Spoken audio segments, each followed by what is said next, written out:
Pridnestrovia, a country in Eastern Europe that most people never heard before, a country that no other country recognizes, a separatist in Europe, and a very successful one at that.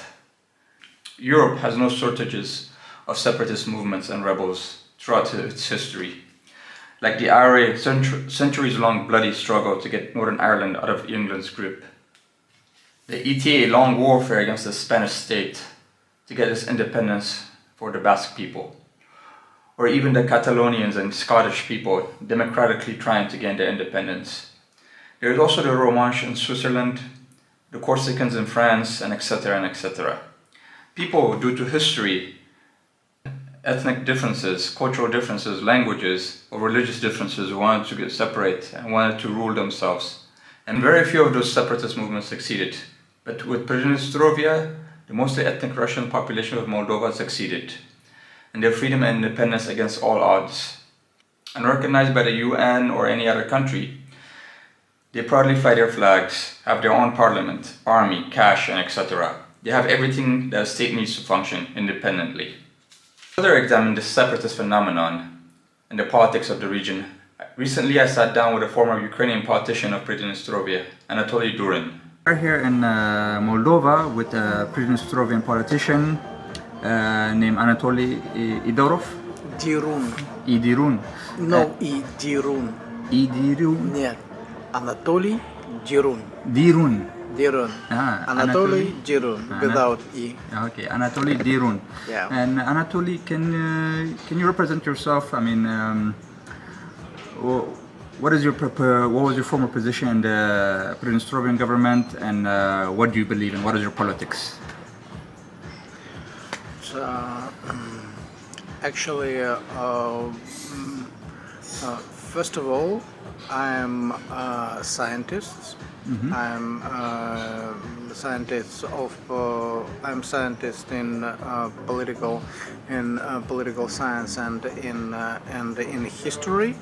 And part of my life, it was a period of my life when I was a member of parliament in Transnistria. It was during 10 years, and it was period 5 years ago when we created some public movements, social movements, and with some kinds of ideas how to improve situation in economical and social aspects, life in Pridnestrovia, and with these ideas we took part in different kinds of elections, and the local our supporters, our members of our movement, they took part in the local elections, in the elections of the parliament. Yes, but at one moment we decided that after last election, Народное единство. It was. Okay. It was. And at one moment we decided that we should to put more attention in our professional sphere, like teachers to be should to teach children. I'm like a scientist, so decided to put more time in my thesis for my postdoc, and so on. Yes, and it was interesting period, and we maybe in future we gathered together again, and to offer our citizens, our society, new ideas. But right now we are ordinary citizens. Okay, Yeah. Cool. And what I want to say, so you support that the independence of Pridnestrovia, which has been independent from independent from Moldova since 1991, which has been unrecognized by the world except Russia? Who else recognizes Pridnestrovia? No one country in the world. Russia recognizes. No, not recognized Pridnestrovia. Even Russia Russia doesn't recognize independence of Pridnestrovia. Okay. And like I told you before, congratulations, because I know a lot of people, they want to create their own country, well, they're not recognized, but you've succeeded. I've been to Pridnestrovia. You have your own money, you have your own banks, you have your own soldiers, you have a lot of things. Like basically, I have been there, and I can say you are your own country because you have everything that a state needs. Because it might not be recognized, but I cannot deny the fact. Because factually, you are a country. Because it doesn't matter what other people say. Because from what I've seen, you are a country.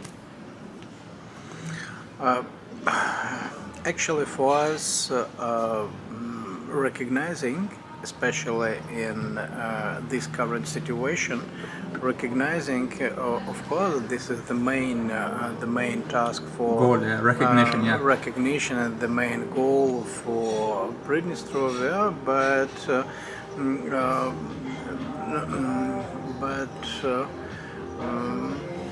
in our everyday activity, we understood that our our future depends on negotiation process with Moldova. It depends on economy activities in Transnistria and many other factors. Because maybe it's happened. Recognizing independence. Maybe it happened. Maybe we can find the common solution with Chisinau, and it also will be the solution of the recognizing. Maybe something happened and people in Pridnestrovia decided during the referendum, okay, we were independent during 30 years, but now we want to change our position. It could be, it can happen everything, but in everyday activities, in everyday challenges, we see that we should do hard work if we want to reserve and keep our statehood on the good level of the management. Okay, so all right, Anatoly. To ask you, you are Ukrainian, yes, by ethnicity? Yeah. Okay. You are, and what is your thought about the current situation between Ukraine and Russia, and Zelensky saying that to Moldova that they want to take over, they would help Moldova take over Pridnestrovia? Yeah.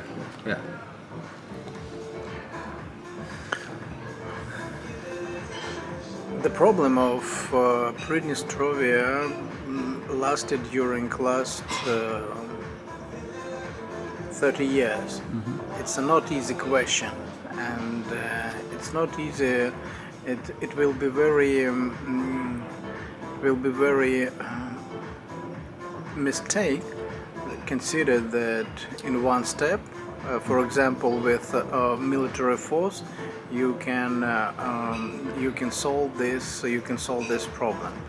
And in this way, if we compare situation in the context of the settlement in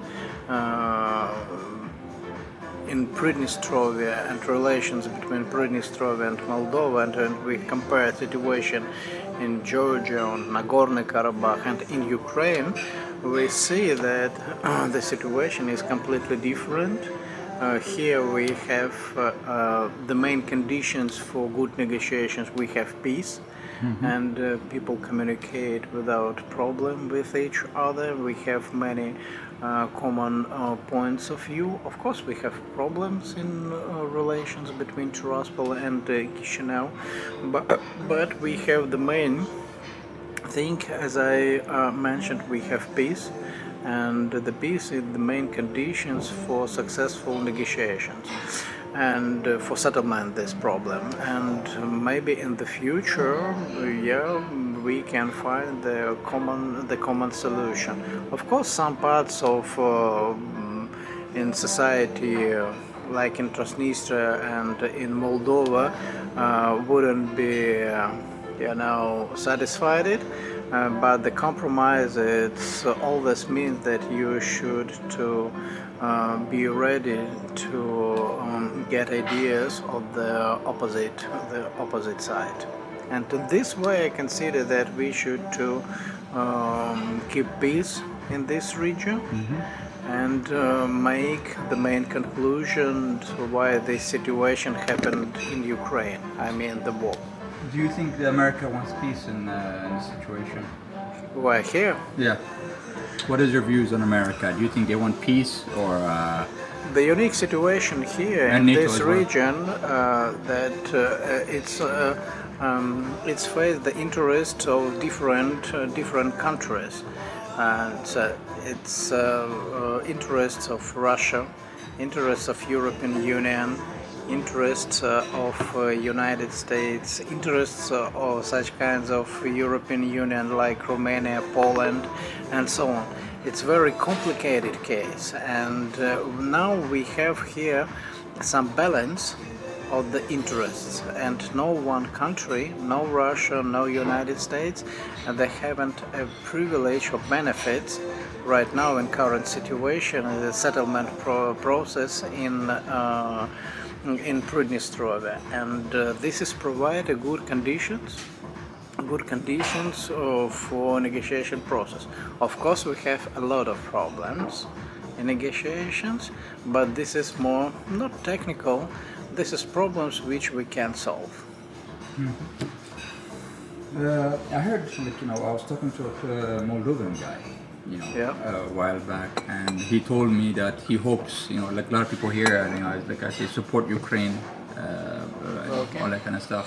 And he told me he hopes Ukraine wins, and when that happens, that means you lose your support. So they will negotiate. I'm pretty sure Washington will negotiate that they give up, they take out all their troops from Pridnestrovia, and then you'll be left alone, and then the Moldovans can take over again. So what are your thoughts on that? So if, that's what I heard. Like a lot of people say, like actually some people even go further. They say they want to break up Russia too. They say they want to break up Russia into little federations or different countries.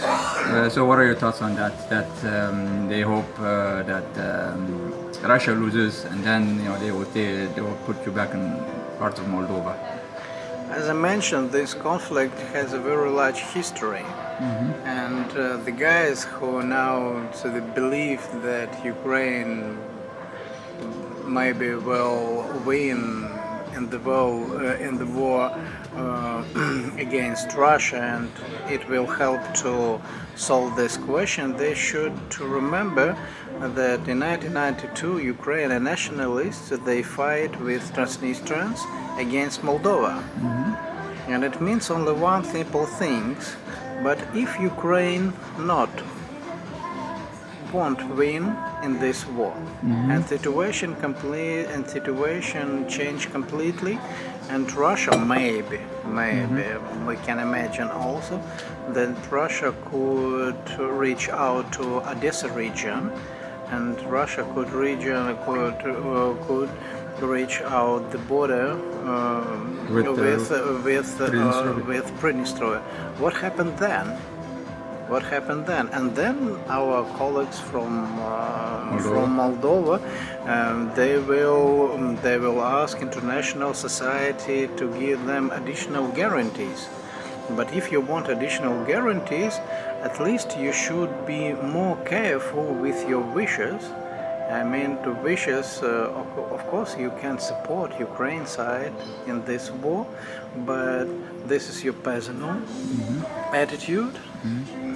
And another thing, when you try to connect this situation with settlement, this problem, this is our case. This is case between Pridnestrovia and Moldova, and it depends on us how we solve this question. During last 10, 15, 20 years, we could provide the peace condition, the peace atmospheres here.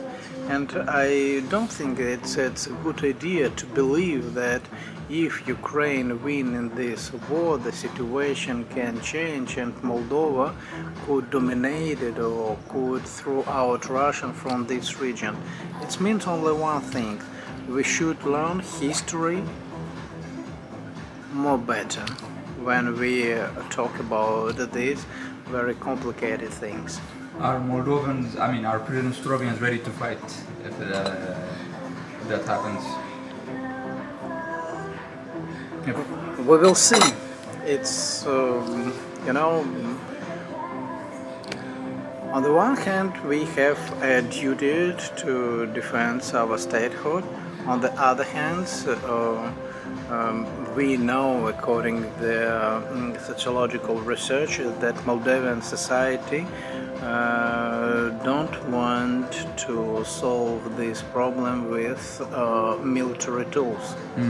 No, the Moldovan society wants to solve these questions only with way of negotiations. And it's a very bad idea when we began to, to connect solving all these questions with changing of the situation around us. Maybe Ukraine wins, maybe Russia wins, and what else? But so, what are your thoughts on NATO? Is it a benevolent organization? Is it only purely for defense, or is it an imperial organization? NATO. NATO. NATO is a defense organization. Okay, and so you think it's purely for defense? It's not. So Russia has nothing to worry about when they come to Ukraine. If Ukraine joining Ukraine joining NATO, it's not a big problem, and Vladimir Putin is just overreacting by invading Ukraine. Of course, it's a big problem. It's a problem of security, of national security for Russia. And again, if you want to better understand this, what it's mean for Russia, we should to check the history during at least last 15-16 years ago. And it will be clear and obviously that Russia since to get not independence when Russia declared independent states when Soviet Union, since the Soviet Union destroyed, Russia always told that it's a very sensitive question for her to one former Soviet Republic make more closer connections with NATO, especially it was concerned to Georgia and Ukraine. And very sensitive questions and very repeated that situation now. So you are Ukrainian, yes? Yes, I'm Ukrainian. But you understand the Russia situation, and you don't think that Vladimir Putin is Hitler, or Vladimir Putin wants to genocide all Ukrainians and etc. like that? Listen, first of all, this is a civil war. It's my personal point of view. This is a civil war, and when you try to compare Vladimir Putin with Hitler, it means that you don't know history and you're a little bit you don't know Russian history. You don't know the I'm just talking about American propaganda, like CNN, CNN, BBC, and so on. It's not intelligent. Okay. It's I can say it like a... They talk like, Ukrainians are different people and Russians are very different people, and they call the Russians are orcs. I understand you were right, but my personal view, this is a big tragedy. This is a big tragedy. The Moscow, of course, has a responsible for appearing this situation, appearance for this war. But actually, for me, if I compare and when I try to describe the situation, first of all, this is a civil war. But the civil war, this is the most worst war in between the same people, society. Yeah. So you consider yourself the same with the Russian people? Sorry? You consider yourself brothers with the Russian people, like the same. Ukrainians, Russians, yeah. the same, yeah, brothers. No, yes, they're brothers, but they are not native brothers, but they're brothers-in-law, maybe. You know. But this is a close relatives. Okay. So you don't support what do you call it, Zelensky or what's his name, Boris Johnson? What he says that this is like Russia's is a terrorist state, is going to commit genocide on the Ukrainian people, and etc. and etc. I repeat again, this is a civil war. This is not genocide. This war begins not 1 year ago. This war begins not 8 years ago. This war appears more early, and this is the main tragedy between Russia and Ukraine. Okay, and do you believe that Ukrainians are fighting for themselves, or they are fighting for the ambitions of the American empire? Who is this war for? Like primarily, is it for the Ukrainians? Because in America they say we have to fight this war until Crimea is finished, or they take over Crimea, and we can't tell the Ukrainians to stop fighting or to negotiate peace because this is their war. Is that a lie, or is this war because of American ambitions against China? Against Russia. And Ukraine is just a puppet. In civil war, every part they believed in their own truth. Ukrainians believe that they defend their own families, relatives, and so on. Russian part believed that they believed for their relatives who lived in Ukraine, and actually we can say that many Russians and Ukrainians who lived in Ukraine, they have another position, but we don't see this position after the events after 2014, when the tragic happened in Odessa and Kharkiv and in other citizens, in other Ukraine citizens. And again and repeat, this is the civil war. Of course, the benefits of this situation get United States. Of course, it's obviously this is real politics, and we see that European Union will be weaker after finishing of this conflict, of this war, and it's a big question who Germany to restore again like the country number one in the European Union, and many other countries. But the main sufficient side it's Russian and Ukraine, unfortunately. Yeah, and I think it doesn't matter who wins and loses. At the end of the day, America wins. Yeah, in this war. If we, I remember one moment. When one Chinese leader was asked about French Revolution, and it was in the 16 years of the last century, and he answered that it's too early to talk about it. And when we think that the main benefit of this conflict in the United States, the world is so transformed, and so relation is so closer.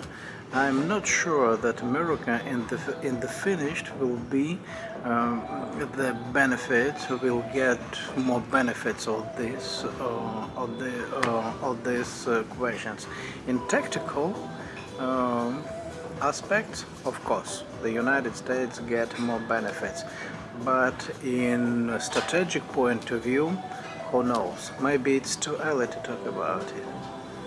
Okay, cool. What is your solution, and what is your idea on how this war should end?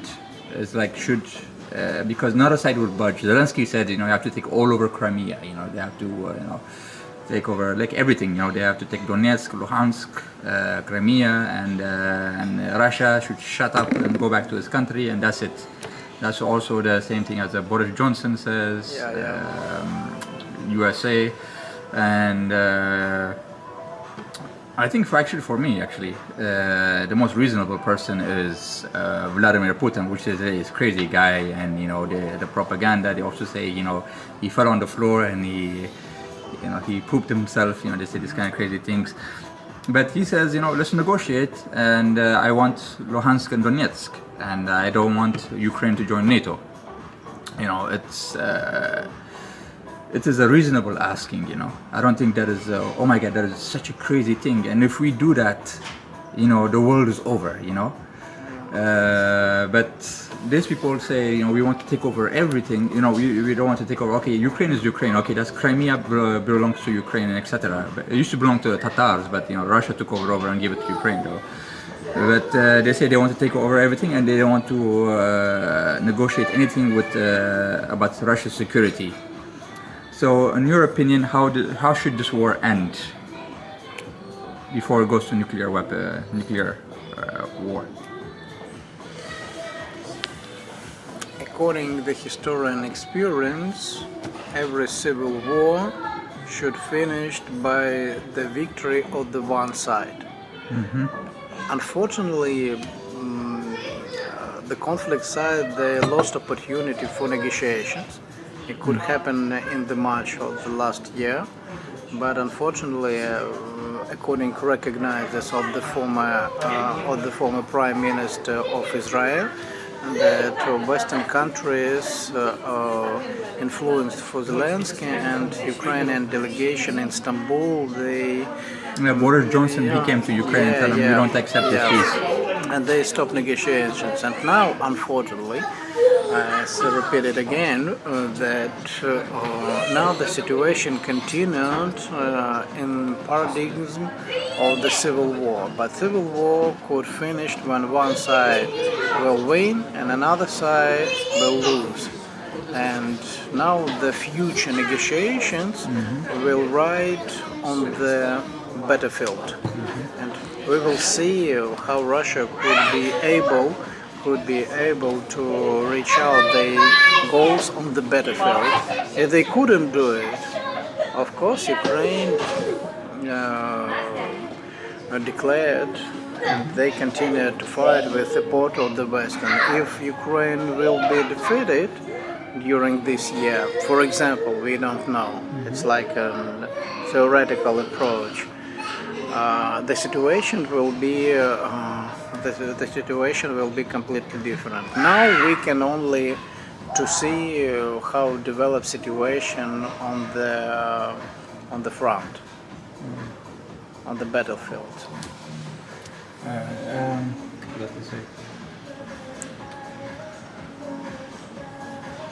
What do you think Ukraine has to gain by winning this fight? And is it more important? I guess is it more gainful or what Russia has to gain from this fight? It's like because the Russians think this is an existential threat, and but Ukraine, for me, them joining NATO, I don't think is such a big deal. I mean, why would you fight this much to join NATO? I mean, what would they have to gain by winning this war? I'm not sure that Ukraine's fight for NATO or for this idea. It's of course the according of political propaganda. We should be closer with Europe, but unfortunately, during the war, the logic is completely different. Still, the government institutes could mobilize the men and send them to the battlefield, and the soldier on the battlefield, he fight not for NATO, he fight for his family, for his wife, for his children, and so on. I'm not sure that the most of Ukrainian soldiers, they fight for NATO. Generally, they fight for independence. And But wasn't Ukraine independent in 90, when the Soviet Union fell apart? Weren't they Yeah. independent then? The only difference right now is like, they want to join NATO. That is the big problem, no? Because they were an independent country. Russia never came inside until they say they want to join NATO and EU. the relations between Moscow and Kiev, it's not relations between two independent states. I repeat it again. These relations, it's more difficult, and it's the story didn't begin since the collapse of the Soviet Union. The story of relationship between Moscow and Kiev, Moscow and Ukraine, more open. Complicated, okay. Is it like this? And throughout history between Ukraine and Russia, because I don't know all of it, it's a long history, I'm not from this region, I'm sure there's a lot of it. Is it more conflict, or is it more, is it domination and subservience, like, domination from Russia and subservience from Ukraine? Is it always, is it colonization, or is it always, is it more, friendly and more brotherhood? Because I know, like, and even in Soviet history, because like American propaganda, they talk about, like there are two different countries that Leonid Brezhnev and what's his name? Khrushchev. They were both Ukrainians and leader of the Soviet Union. So, what is your take on that? Actually,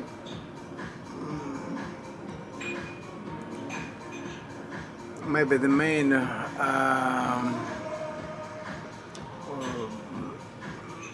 view to understand the main problem for understanding the relationship between Russia and Ukraine consists that there are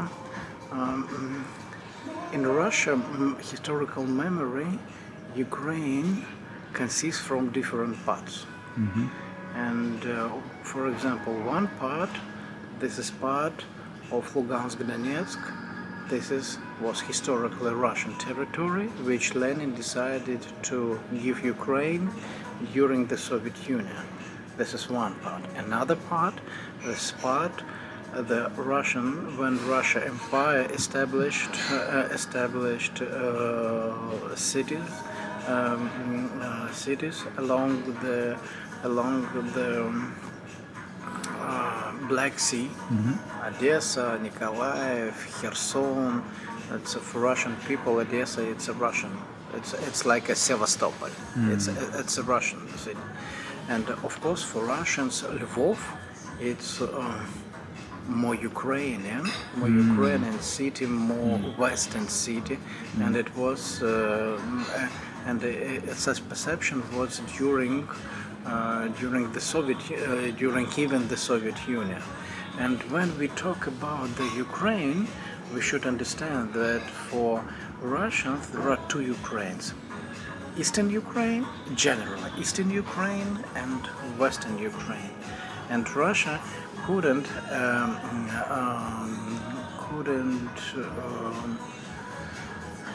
agree with situation when the territories which was established with Russia during the Russia empires, like Odessa, Kherson, Donetsk, Dnipropetrovsk, and so on, these cities are enemies for Russia, and Russia will be fight for these cities. Will fight. They consider that they should fight and should protect people who lived there. It's crazy that Russia has not touched Odessa. There's no invasion of Odessa. Maybe it's difficult. I don't know the military situation, but everybody talks about Russia. We say about the perception, how Russia thinks about Odessa, how Russian considered what it's Odessa for them. In Odessa, of course, people could think that Russia is the enemy, that Russia is occupied, and so on. But we say now, we say now about but for the majority perception. of Ukrainians, including yourself, Yeah. you see Russians as brothers in arms with complicated history, or do you see them as colonizers, enemies for life, and or people that have common shared history? Like you said, you say civil war, no? Time. Yeah. Continue, please. All right. So do you see it as that, or no? You like you said civil war, no? Like it's just Civil War, of course. okay. And last thing. Oh yeah. As a Pridnestrovian, what do you have to say for for other Europeans, like who hate on Russians, who hate on you are Ukrainian, but who hate on Russians, who hate on Pridnestrovians, and etc. What do you have to say for your European brothers in Germany, in Berlin, in France, in London, and etc. in Belgium, and EU, seat of the EU? What do you have to say to them? Is it a message of peace? Is it a message of antagonism? What do you have to say to them? Because they look at you, they don't recognize you, they think Russia is crazy and the evil force in the world. What do you have to say to them? I can only wish to read more historical books, and if you want to understand what happened, I don't want to say about the Russia, the civil war in Ukraine. No, but do you have a message to to other Europeans though in the West though? And what do you hope the relationship would be with Pridnestrovia and the EU and Germany, etc.? You're welcome. Please welcome, come in Pridnestrovia and Moldova. You will see and you will find for yourself very unique situation how people which has war 30 years ago, now they live in peace. Now they live without restrictions in traffic. We can go to Pridnestrovia, Moldavia, Transnistrians can go to Moldova, Moldova go to Pridnestrovia. Of course we have problems, but actually our own experience showed everyone that all kinds of problems we can solve. First of all, we should have one condition. Its condition means peace. Okay. That's it.